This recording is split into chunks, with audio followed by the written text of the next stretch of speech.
Shalom. I want to give all the praise, all the glory, all the honor unto Yahweh, Ba'ashem, Yahushai, Ba'ashem, Rakakwadash. Double honors goes out to the elder apostles of Great Millstone for teaching me the truth. Also want to acknowledge all the Akyam who are pushing the truth with sincerity throughout the four corners of the earth.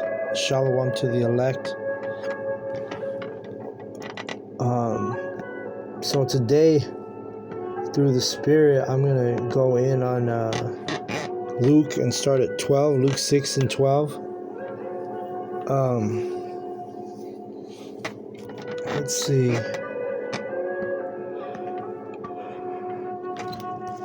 Luke 6 and 12, it says, "And it came to pass in those days, he went out into a mountain to pray, and he continued all night in prayer to the Most High.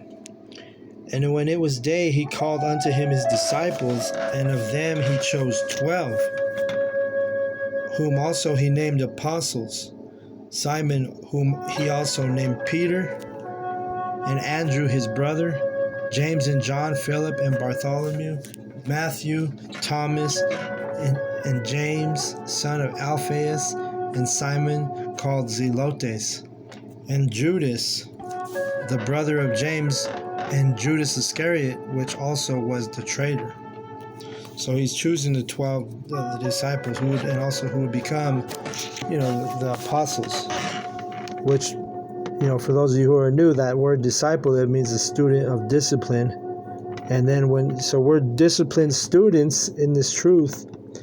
And then when the Spirit's on us to teach, or the Lord puts that Spirit on us to go out and teach in the street, then you're considered, that word. Well, the word apostle, it means to be sent out to teach. Not that we're the apostles, but we're still disciples, right? We're teaching. We have been sent out to teach, but in humbleness, because then also there's rank to this thing of ours. So we call, in humbleness, we're not apostles. Like our elders are apostles, but we are.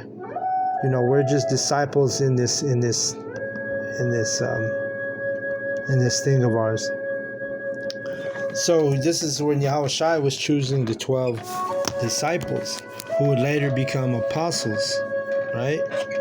I know when I first came in this truth, I didn't know the difference between a disciple and an apostle, So here we go, verse 17. "And he came down with them and stood in the plain, in the company of his disciples, and a great multitude."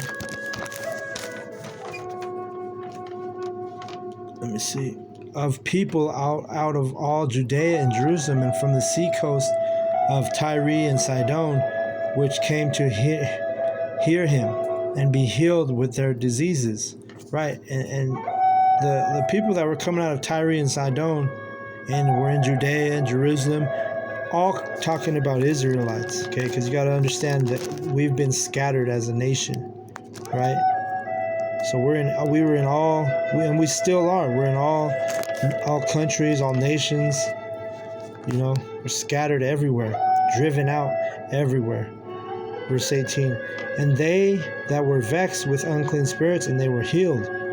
So that's the power of this knowledge, this truth, that we can actually heal an unclean or a vexed spirit. And what cleans us, makes us clean, is in Psalms 119:11 or 119:9 maybe.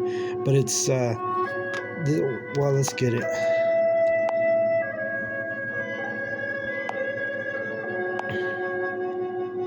Yeah, 9. Psalm 119:9. "Beth, wherewithal shall a young man cleanse his way, by taking heed thereto according to thy word." So this is what heals us. This is what cleans a spirit, is this knowledge, this truth. And then it's got to be someone who's sincere, someone of the elect. This is not going to clean or heal any body outside of the elect. All right. This truth of ours right now, it's only for the elect. That's why you have so many people coming against us in this knowledge.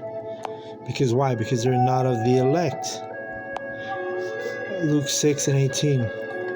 And they that were vexed with unclean spirits, and they were healed. And the whole multitude sought to touch him, for there went virtue out of him and healed them all. Right, so they just wanted to be close and touch Yahushua. And those were people that believed. Because in order to want to touch Yahushua, you'd have to believe. Right? You have to believe in him, or otherwise you wouldn't want to touch anybody unless, you know what I'm saying? Like it was something that they wanted to do,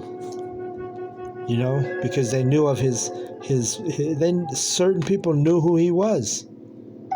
And certain people, they'd heard of his fame. It talks about that in the scriptures, the fame of Yahushua.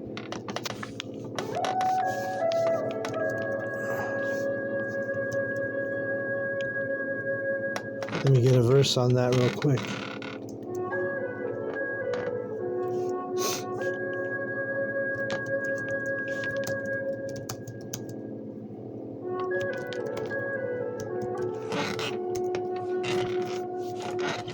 Let's see, Matthew 14 and verse 1. At that time, Herod the Tetrarch heard of the fame of Yahushua, and said unto his servants, This is John the Baptist. He is risen from the dead, and therefore mighty works do show forth themselves in him. For Herod had laid an hold on John, and bound him and put him in prison for Herodias' sake, his brother Philip's wife. Right, they're talking about John the Baptist. But you know what? The point of what I was trying to make is in verse 1. Herod the Tetrarch had heard of the fame of Yahushua. And let's really quick look up that word Tetrarch. Alright.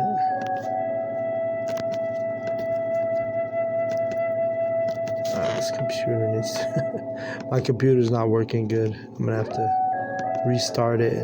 But anyway, the point is Yahushua had that fame. That's why people wanted to just get around and just to touch him.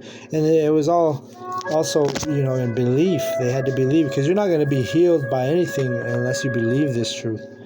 You're a non-believer. This truth has no power for a non-believer, right?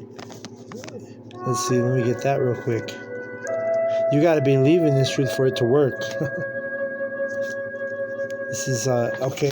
I'm saying in Matthew 13 and verse 58. Let's read this. Well, let's read. Because a lot of people, there's also people that are the opposite. They don't believe, right? The 2/3, they don't believe in this truth. They don't believe in this knowledge. So let's read this, Matthew 13 and 57. And they were offended in him, but Yahushua said unto them, A prophet is not without honor, save in his own country and in his own house.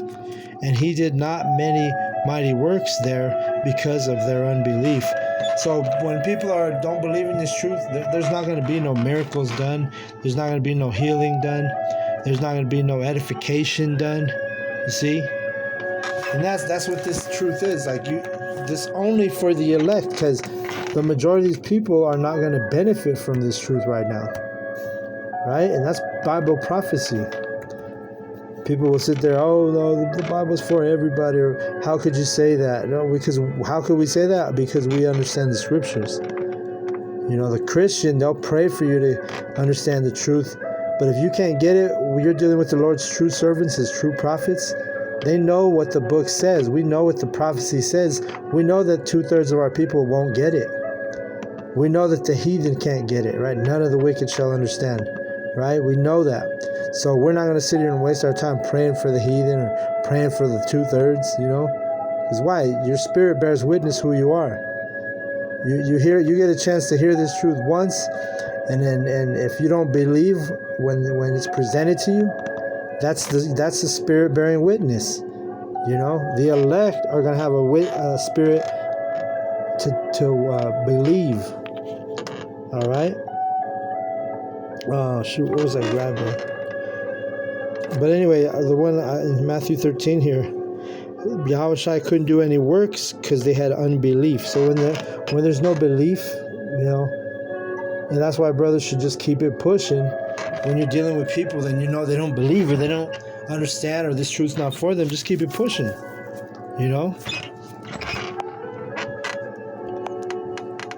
Let's see. Luke 6 and